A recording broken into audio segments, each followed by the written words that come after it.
talked about this issue once, but now that there's actual testimony of what's going on, I think it's time to talk about it once again. Now, guys, this video right here would be on Gear Issue 33, but I'm going to go ahead and make light of something now, which, by the way, will be out in both videos on Wednesday. This video right here on Megan Rapinoe, the U.S. women's soccer team getting eliminated, for whatever reason, YouTube has chosen to block that video. So if it suddenly disappears in the next day or so, that is the reason why. They actually blocked it and copyright claimed it. I will talk more about that towards the end of the video and some additional plans, some things that I'm thinking of. So make sure you guys stick around for the full video because I keep trying to give out updates because things are changing. But I think that you guys seeing now that YouTube has officially done something like this, yeah, those changes are going to be ever ebb and flowing, I guess you can say. I don't know the actual terms, but still though, we need to talk about this. Now, as a veteran myself who did time overseas, and I try to leave that part out, especially on the Claymore platform, because I don't want people to think that I'm bloviating my own record, which, by the way, my military record is not great compared to any special forces guys. I'm not a badass or nothing like that. I'll just go ahead and tell you guys right now. I served with some badasses, I'll say that. But obviously, the situation in Afghanistan during the withdrawal obviously bothered me. It actually angered the literal hell out of me. Here I am over here making noises with my chair again, but still at the same time, though, this is kind of an off-the-cuff video. The thing is this right here.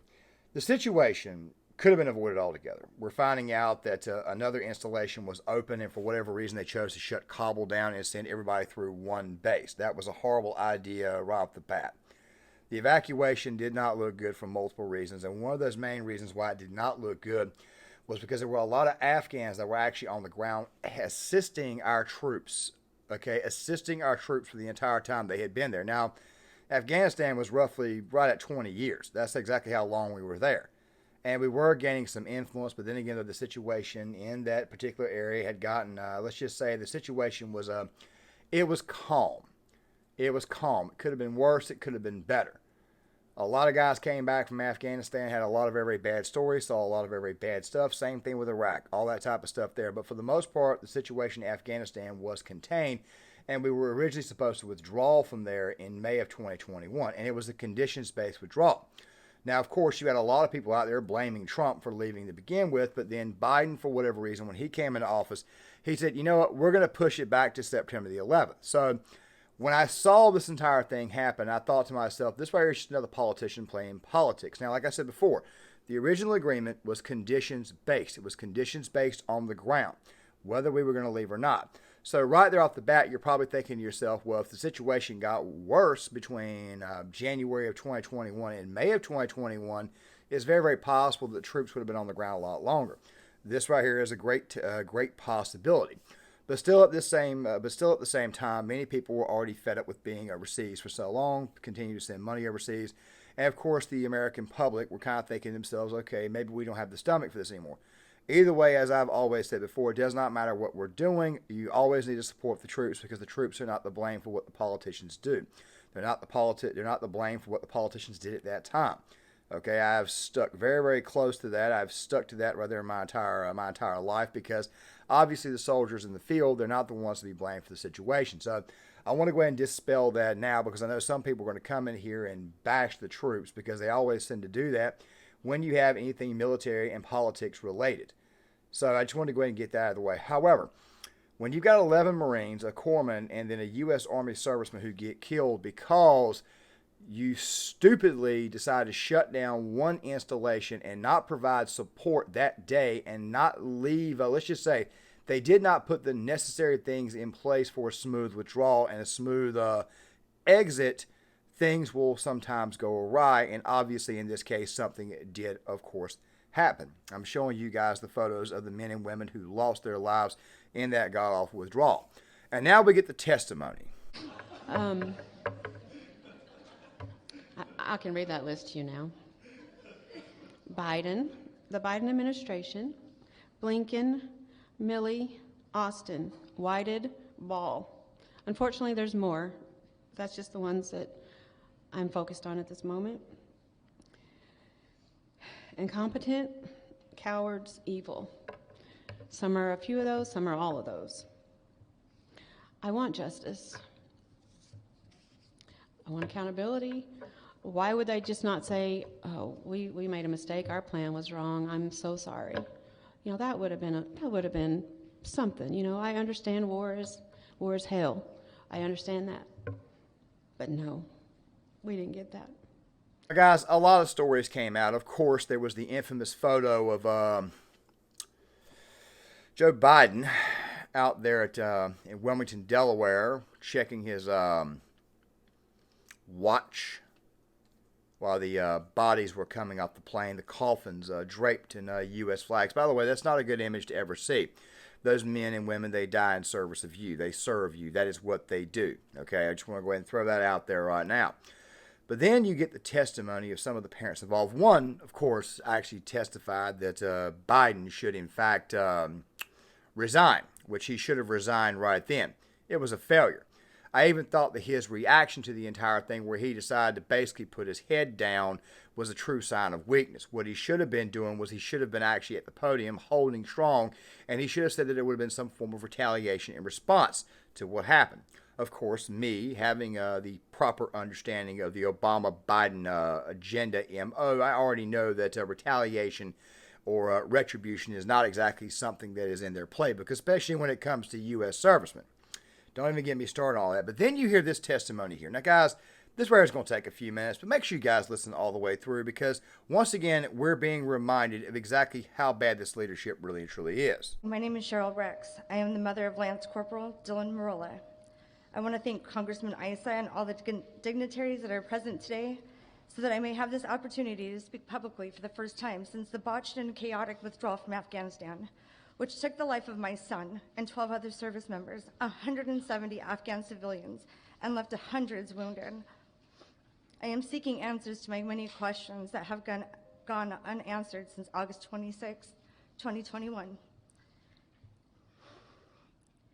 Dylan was on his first deployment to Jordan when the withdrawal from Afghanistan began. That quickly turned into an evacuation of our Afghan allies and civilians, when he and his battalion were then redirected to assist in this process. My son was only 20 years old. It begins with the moment when I saw 2 uniformed Marines awaiting my arrival to inform me that my son had been identified as one of the 13 service members that had been killed at Abbey Gate during Operation Freedom Sentinel, also known as Operation Enduring Freedom.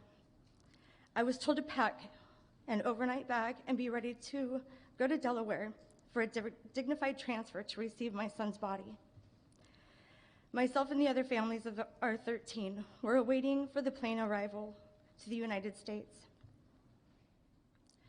When Joe Biden, our elected president, entered the room, when he approached me, his words to me were, my wife Jill and I know how you feel.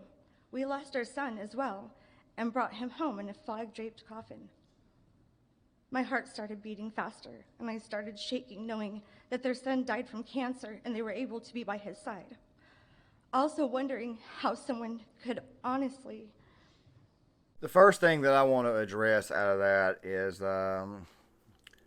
commanding officer, guys in the unit are still calling her up, basically telling her, look, we just needed another hour, and it's a very, very hard thing to do, and I understand that the people in charge are going to be going out of their way to notify you and try to give you as much detail as they can on what happened to your child. There's something that I had to think about was during my 2 deployments, if I had gotten killed, I never thought about it until years later.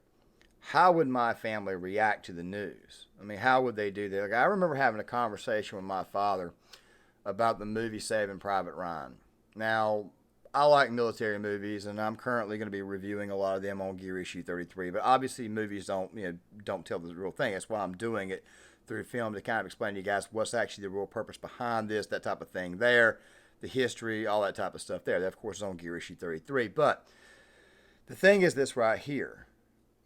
My father had a problem with that movie. You see, the thing about that movie is that he kept on saying to me was, you were my only son. What happened in that film did not make sense to him. They're going to go get this one child, this one guy, because his 3 brothers died. You were my only son. You were the only thing that really mattered to me at this moment in time, and that was the way he felt. It didn't make any sense. By the way, I wasn't really that big of a fan of that movie either for other reasons, but now I understand his logic. I understand why it was the way he felt the way he did. This woman lost her child. And the President of the United States, who, by the way, is sitting there in Dover, I think I said Wilmington earlier, my bad. He is sitting there looking at his watch. Obviously, he does not want to be there. Obviously, he's being given orders to be there because he would not go there on his own, even though you had several photos of the previous president actually there roughly every week. I mean, seeing the bodies coming down, seeing the caskets come down with flags draped over them, men and women who actually gave their lives in the service of this nation, gave their lives in the service of many people, especially those on the left who feel the need that they want to act like a dumbass, even though they have a right to do that, but yet they can't give any actual respect to those who have fallen, which is one of the main reasons why, as I've always said, that you should stand for the national anthem.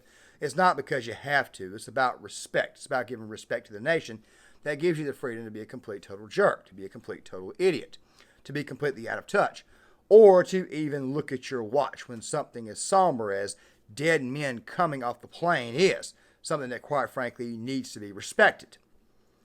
I mean, the truth be told is this right here. I understand the CO, I understand the officer's perspective where they're trying to tell a parent that we did everything we could.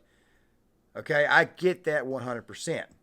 But for the highest office in the land, and like I said before, and you'll hear me say it over and over again because I know he's not really and truly in charge, but for the highest office in the land to then turn right back around and lie and say, my son died in Iraq, we lost him in combat. When we all know that Beau Biden died in a bed with Joe and Jill right by his side. By the way, guys, this lady is not the only one to say this, especially about Biden bringing up his son. Look, I don't want to sound like a jerk, but I want to go ahead and say this right now. Nobody ever wants their child to be killed. Nobody wants their child to die. And Beau Biden's military record is actually pretty good. I mean, he's definitely the good son when it comes between him and Hunter. Hunter, of course, I believe has been used. Okay, I believe he's actually been used and possibly even abused by Joe. I'll go ahead and say that, even though I know this video just may have gotten the yellow dollar sign, but in this case, I really and truly don't care. The thing is this right here. And the reason why I ask people to hit the like button is so that way the video will take up the algorithm. I'm not going to do that in this video here because obviously this video is a little bit more visceral and a little bit more about it's about a much larger much larger than the normal type of content that I normally do because it's the actual troops, the men and women who actually serve this country, the men and women who fight and die for this country. And while Beau Biden had a very clean military record, I hate to tell you this, but Beau Biden did not die in Iraq. Beau Biden died of cancer, stateside, at home, with Jill and Joe by his side. So do us a favor, dude, and stop using that shtick. Stop using your son as a crutch. This right here is just such BS. I have no idea where to start. This lady here lost her child. Okay? 12 more parents lost their child. And I understand that combat happens. I understand that deaths occur in combat. I understand that. I've been over there twice. I've even had 5 men that I served with during my second deployment die. 1 by way of IED, 4, of course, the tank crew that was killed by accident, came off of AVLB Bridge. I'm not going to go into full detail about that, but I'll try to leave some links so that way you guys can at least know the men who actually sacrificed themselves for this nation. These are men that I actually served with, and I'm pretty sure that the rest of the men and women in that unit in Afghanistan had some form of connection, obviously, to these other individuals. I say individuals because I'm trying everything I can to be as professional in this video, even though it is an off-the-cuff video. This lady right here was not the only one to mention that Biden mentioned Beau Biden and said that my son died in combat. Joe, your son did not die in combat. Your son died stateside of cancer. And like I said before, nobody wants to lose a child, okay? I want to say it's like the most depressing, most traumatic thing that could ever happen to a married couple or to a pair of parents. It's the worst thing possible.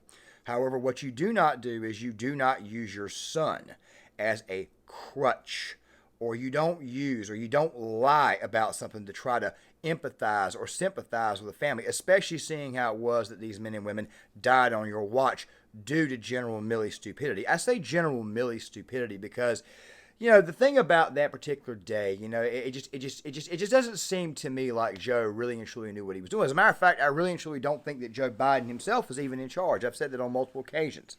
I think it's the people that they put in there that are all Obamaites, maybe even Obama himself. Who the hell knows? By the way, it's coming out that he's gay. I just figured I'd go ahead and throw that out there. But still, though, at the same time, though, I don't think that Joe really and truly is in charge. And I don't think Joe even knows what the hell happened that day. He was probably briefed after it occurred. And he probably wasn't even paying attention because, he's old, he's decrepit, he can't really and truly move around. They got to give him ice cream 4 or 5 times a day, which really makes me wonder exactly how much more he's got long to go, because you know how it is when people start to get towards the end, the people in the nursing home start giving you more and more sweets to try to make you feel good. It's the last things you're ever going to taste on this earth. All that type of good stuff there. But still at the same time, though, to show up there, look at your watch, act like you're not interested, especially given the fact that this failure occurred on your watch, and then to turn around after that and say, I feel your pain. My son died in Iraq.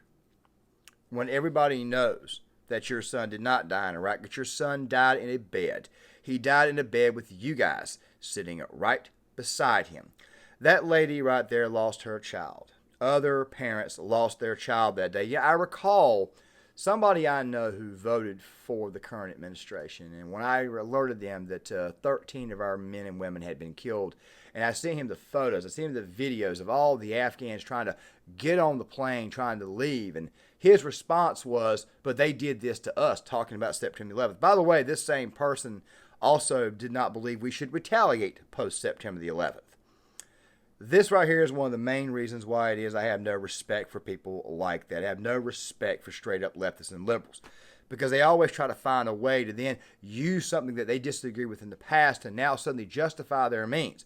These people aren't, they're not exactly what we call consistent, not exactly what we call based. They don't even really care about their own belief structure. They just care about getting one over on you, and they don't care who the hell lives or dies in the process.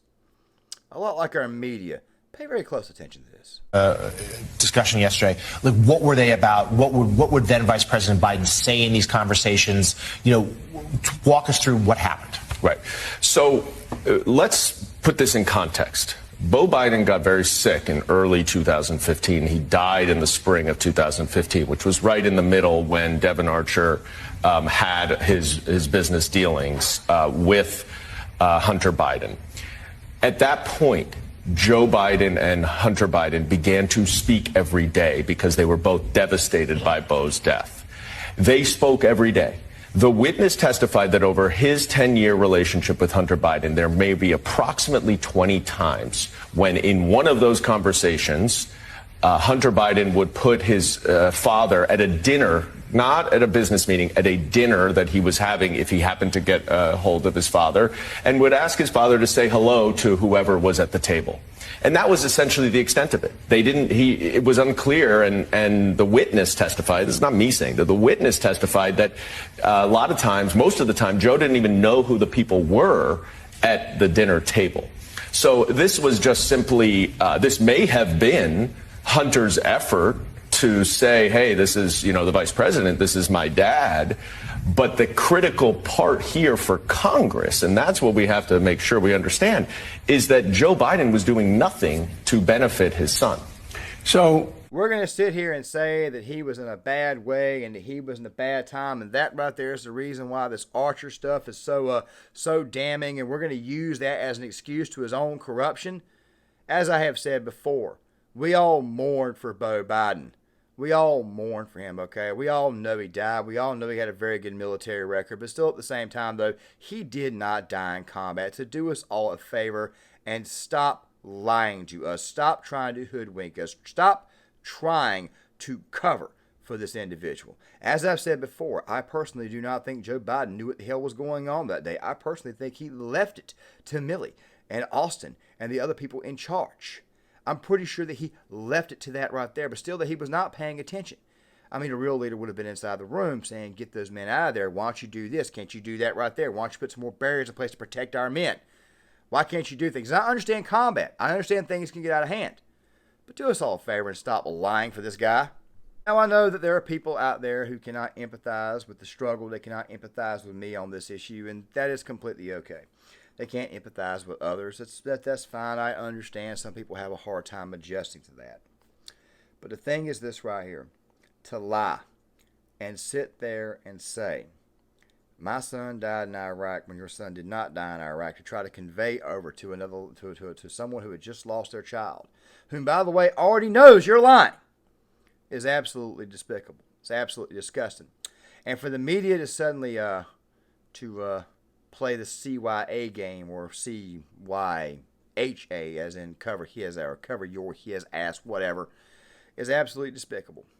And that right there is where I'm going to end this video at, guys. If you guys want to hit the like button, go right ahead and do that. Obviously, I would like the video to get out there to remind people of why it is this leadership needs to change. But at the same time, though, I understand, due to the subject matter, how serious it is. I understand that if you don't want to do it, I totally get that. Either way, though, there'll be another video to come out later on this afternoon. And with that right there being said, I want to go ahead and give you guys a couple of updates, and then we're going to close this video down. I want to take a second really quick and give you guys a quick address on this situation with this video that got blocked. YouTube yesterday tried to block another video, which I had already uploaded. Now, the video was on the situation involving Nayo. That video, of course, was then re-released. Okay, it was a second release, and the reason why that happened, and I'm just using this to kind of explain things. I posted the video on Monday for Monday evening. YouTube gave me the exact blocked copyright claim, all that stuff there, and then the story changed. So I had already pulled the video down, and then I remade it. Chances are that you probably already saw it on Tuesday. Okay, so that was like not that big of a deal. But this Rapino video was actually getting a lot of views. It was at 421. And by the way, what's very funny about this video was that when I released the video, look really quick. If you comment on my channel, I tell you guys to hit the like button. I'm not doing it to be a jerk. I'm not doing it to tell you guys to just do it to be doing it.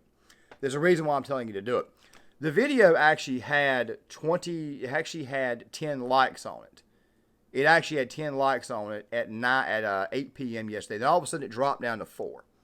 Then all of a sudden it picked right back up to 19 likes. That was before YouTube decided to put a copyright claim in and then block the video.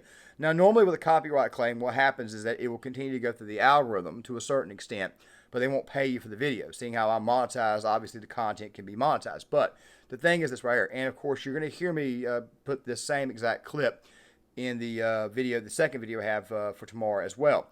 The thing is this right here. It makes it very, very hard for people to do any type of content, to actually, work, actually put any actual good videos out there. And as I mentioned before, the video had 10 likes, then it had 4. They were taking likes away.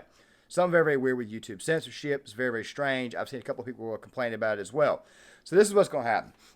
I've said before that I was going to start doing video essays on this channel, and of course I've already created a bunch of other accounts. One is a character analysis channel. One is a channel where we're going to do social commentary through gaming and film, movies. Another one is going to be, of course, Gear Issue 33, which is going to be a military history-related channel where I'll do some current updates from time to time on the military itself, and, of course, military film reviews and history. And then to go on top of that right there, there's also 2 other accounts. One is for sports stories, and I know I'm loading myself up a lot. I don't plan on posting to all of them right now, but the idea is to eventually create this entire thing into a great big giant empire. And eventually, as the channel grows, there's probably going to be less overall content, but it'll be longer and much, much more thorough. The reason why I want to do it that way is because a lot of times I'm being forced to shoot from the hip and shoot with the facts that I have at the time and additional facts and going off of memory. I think that's a bit of a disservice to you guys out there. I think I could do a little bit better. So I want to kind of expand my horizons a little bit. However, videos like this right here, I call the daily content, will probably be going to Rumble come 2024. I'll give you guys more updates on that. But what's probably going to happen is I'm probably going to delete the videos on Rumble. Don't worry, I'm going to keep the account open and still keep the channel there just to kind of get a brand new, fresh start. But I just figured you guys should know that. Now, this same clip, of course, will be in the second video of the day, which will come out tomorrow, which, by the way, will be kind of a video that I've been wanting to do for a while on Eminem and why it is that he's changed, that type of thing there. And then, of course, there's going to be more content, more video essays, more type content coming out. Because there's actually one of those that came out on Tuesday as well about how it is that men are starting to become more conservative as far as like young 18-year-olds.